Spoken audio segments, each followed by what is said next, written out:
Welcome back for part 3 of your narrative writing experience about writing the sequel of How the Grinch Stole Christmas. Here we go.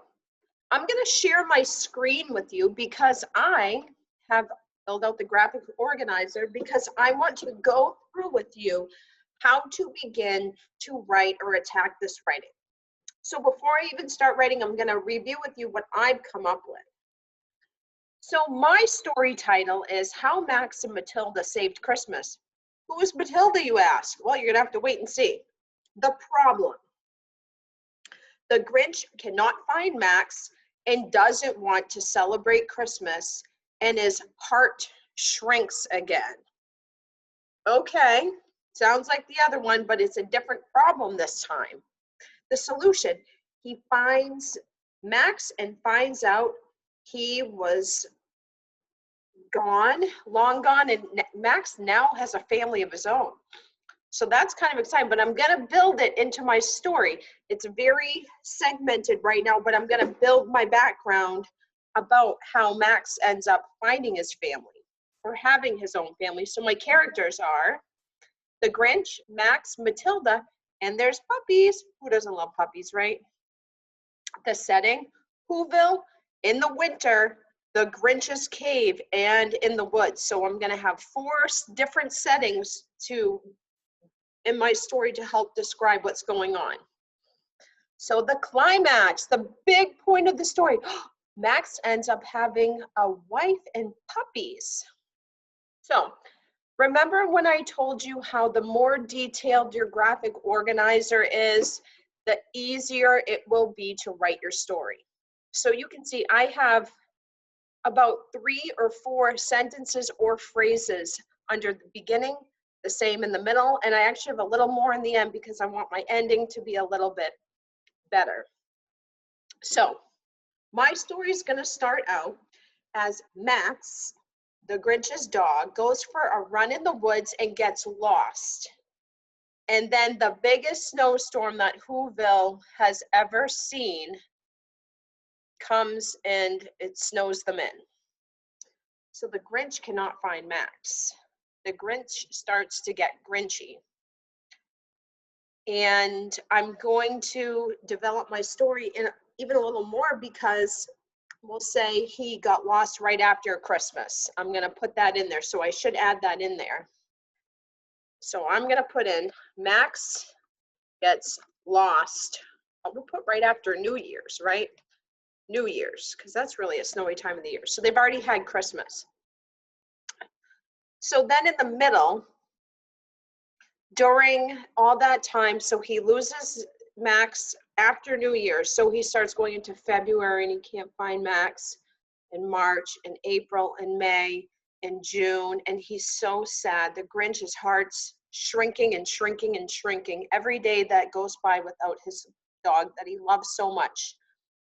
So then the Grinch decides Whoville is too happy for him without Max. And we'll say this is starting to come into now November. It's starting to get cold. So he goes back up to his cave, isolates himself, and is up there crabby, miserable, hating everybody, hating Whoville, hating Christmas, hating anything that feels happy.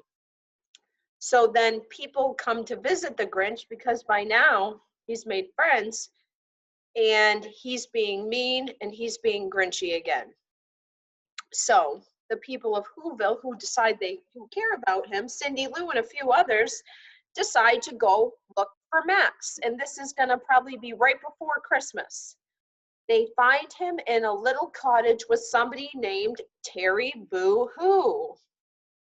And then they see Max has met a friend. And her name is Matilda, and Matilda and Max had actually had their own little litter of puppies together. And so they get the Grinch, they bring the Grinch to see Max because they didn't want to leave. And Max and Matilda decide to split their time with Matilda's family. I don't know why it says power, and the Grinch.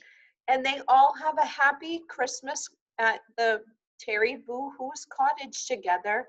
and then all the Who's come around the cottage and decide to sing. So that's what my story would be about. I'm going to get you going. I want to give you an example of how to get the story going. So you're going to take your setting.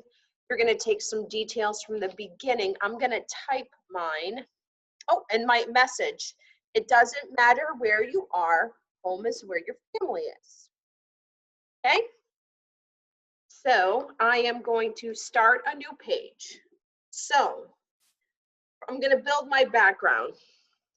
Years had gone by, and the Grinch and Max still loved Christmas. I'm just going to move that. I don't know if you can see it, but I had something in the way. Christmas. And the people of Whoville still, oh, I won't say still, felt like family. Okay, so that's how I'm starting it. Stilled. So one thing I'm going to give you a suggestion is, this was a good writers do. Don't get caught up in the grammar and the spelling when you're just starting, when you're writing that first draft. Just let it go. Put all the words out on the paper, and then you can always go back and fix it. So years had gone by, and the Grinch and Max still loved Christmas, and the people of Whoville felt like family. After, I'm going to put the best Christmas ever, Max decided to go explore in the woods around Whoville. A big storm was coming, but Max was very interested in following a trail that he found. Okay, so I'm gonna stop here because I'm gonna keep it going. I'll finish writing it, so when we go and edit together, we can talk about the different processes that we need to do during the editing. But your job today is to write a first draft. We're gonna go back and add details and add interesting things to keep your reader hooked. But for now, you should have written about 3 paragraphs with 3 to 5 sentences at least describing your story. If you want to write more, go for it. But that's the bare bones. So that's your assignment for today. All right. I hope you're enjoying it. I can't wait to hear them. Have fun.